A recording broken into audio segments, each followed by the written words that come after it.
Shalom saudara dan saudari yang dikasihi dalam Kristus. Bertemu kita semula di saluran Rhapsody Reality, saluran ajaran firman Tuhan dari Pastor Chris Oyakilome. Haleluya. Hari ini kita akan mempelajari sesuatu yang sangat menarik mengenai keilahian Kristus. Haleluya. Mari kita renungkan bersama. Ayat Injil pembukaan dipetik dari Yohanes 5 ayat 18 yang berkata, "Sebab itu orang Yahudi semakin berusaha untuk membunuh dia, kerana bukan saja dia melanggar hari Sabat, tetapi juga kerana dia mengatakan bahawa Allah itu Bapanya, dan dengan demikian menyamakan dirinya dengan Allah." Inilah firman Tuhan. Kamu tidak mengenali Yesus, sehinggalah kamu menemui siapa dirinya yang sebenar. Yesus ialah Adonai.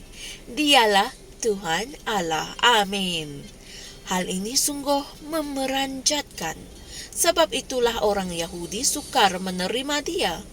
Mereka menuduh dia menjadikan dirinya sama dengan Allah, kerana dia mengatakan bahawa Allah itu Bapanya. Mereka tahu apabila seseorang berkata Allah itu ialah Bapaku, ia tidak bermakna bahawa Allah melahirkan orang itu, kerana Allah ialah Roh.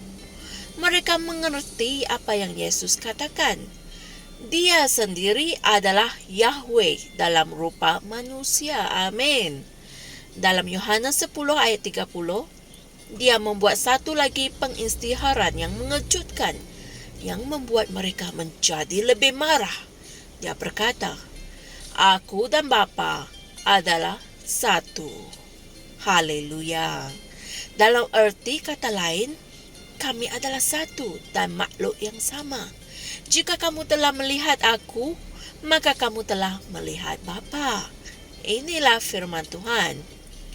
Orang Yahudi benar-benar marah, dan mereka mengambil batu sekali lagi untuk merejam dia. Tetapi Yesus mencelah mereka dan bertanya, "Banyak pekerjaan baik yang berasal dari Bapa-Ku yang kuperlihatkan kepadamu. Pekerjaan manakah di antaranya yang menyebabkan kamu mau melempari aku?" Jawab orang Yahudi itu, "Bukan kerana suatu pekerjaan baik kami mau melempari engkau, tetapi kerana engkau menghujat Allah, dan kerana engkau yang adalah seorang manusia menjadikan dirimu Allah." Inilah firman Tuhan. Perhatikan dua tuduhan yang diajukan terhadap Yesus. Yang pertama adalah penghujatan, kerana dia mengatakan Allah itu ialah Bapanya. Yang kedua adalah rompakan, kerana sebagai seorang manusia dia menjadikan dirinya Allah. Oleh itu, dia dikutuk menjadi perompak.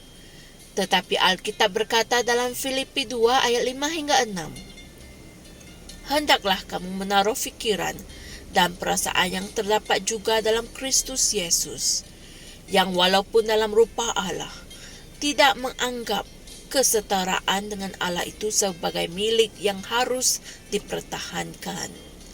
Haleluya. Ayat Injil ini adalah jawaban bagi tuduhan orang Yahudi terhadap Yesus yang menuduh dia sebagai seorang pencuri kerana menyatakan dirinya sama dengan Allah.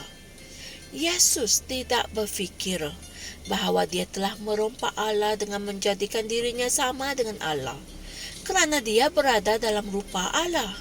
Haleluya. Perkataan Yunani untuk rupa adalah morphe, yang bermaksud sifat. Dalam erti kata lain, dia berada dalam sifat atau intipati Allah. Walaupun dia kelihatan seperti manusia, dia berada dalam rupa Allah. Pada dasarnya, Yesus ialah Allah. Amin. Ini merupakan salah satu komunikasi yang paling bijak dalam Perjanjian Baru mengenai keilahian Yesus Kristus. Haleluya. Kenyataannya terhadap keilahian adalah benar. Amin. Saudara dan saudari sekalian, mari kita sama-sama berdoa.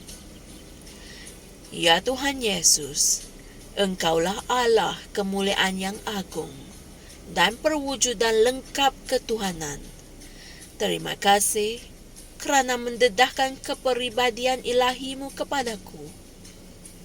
Aku meraihkan ketuhananmu dan pemerintahanmu ke atas hidupku dan ke atas semua ciptaan. Engkaulah Allah yang Maha Esa, dan hanya Engkaulah yang layak dipuji, disembah, dan dipuja. Amin. Haleluya. Seperti biasa, Pastor Chris memberikan kita ayat-ayat Injil berikut untuk diberikan renungan untuk memahami pengajaran kita pada hari ini dengan lebih lanjut, iaitu dari Titus 2 ayat 13, 1 Timotius 3 ayat 16, Kolose 1 ayat 15 hingga 19, dan Kolose 2 ayat 9. Haleluya! Saya pasti ajaran kami hari ini telah membuka mata dan membuat anda mengerti mengenai keilahian Kristus. Ini bermakna kita juga memiliki keilahian itu dalam diri kita. Haleluya!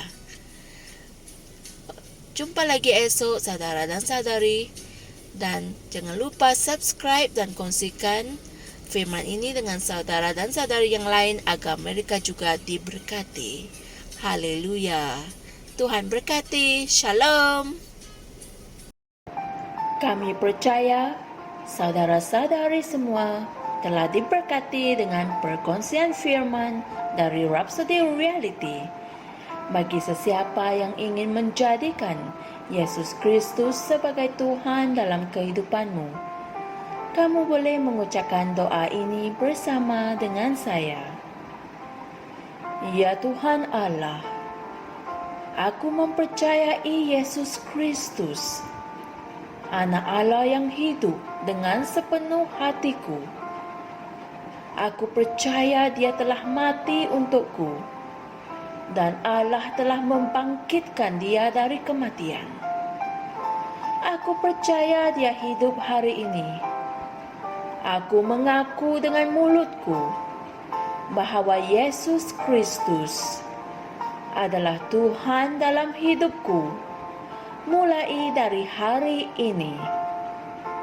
Melalui Dia dan di dalam nama-Nya, aku mempunyai kehidupan yang kekal. Aku telah dilahirkan semula.